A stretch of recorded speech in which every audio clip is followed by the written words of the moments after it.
A video game made for players who cannot see. That is today's big idea. Blindside is an audio-only game using an iPhone or iPad. Its main characters wake up blind, finding their city destroyed, and mysterious creatures roaming the streets. The game's objective is to teach players to navigate the environment using only audio clues to escape and find out exactly what happened.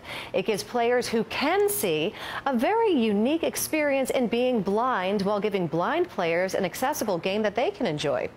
Aaron Rasmussen and Michael Astolfi join us. They are co-creators of this game. Aaron, let's start with you, because I was reading about this yesterday, and it's fascinating that it came about through a very scary experience for you. Tell us about that.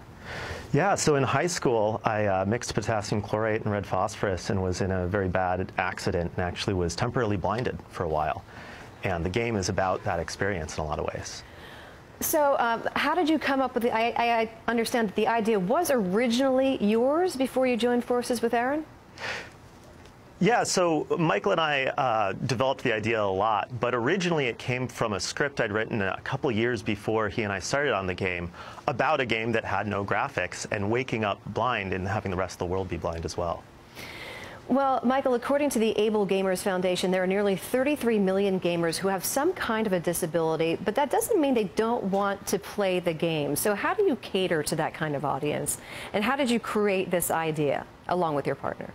Well, so it was interesting. We had been influenced by a number of other games that we had seen. And so I had seen a great game at NYU called Deep Sea by Robin Arnott. That was an audio-only game that really inspired us and let us know that this type of game was possible. And I'd been learning about some development tools in school that was applicable to Unity and would allow us to make this game quickly. And so by combining those two, we were really able to take and make Blindside.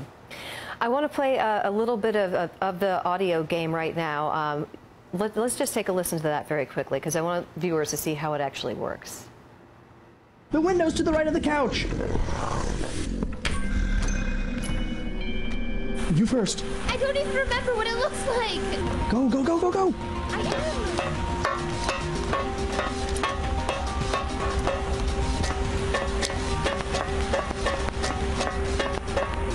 You okay?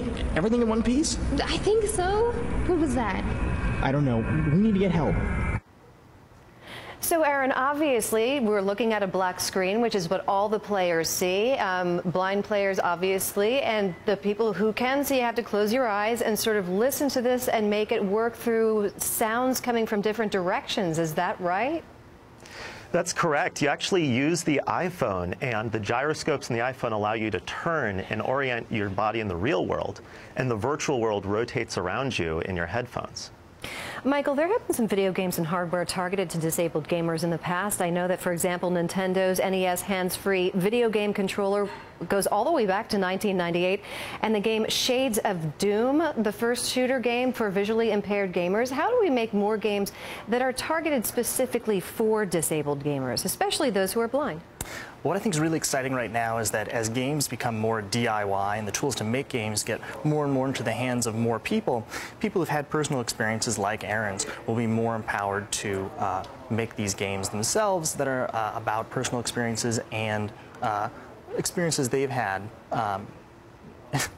Have you, in your experience, do sighted players, obviously I read yesterday that, while I was studying up on this, that blind players obviously in this game have the advantage, but people who are closing their eyes and playing this game actually do catch on fairly quickly.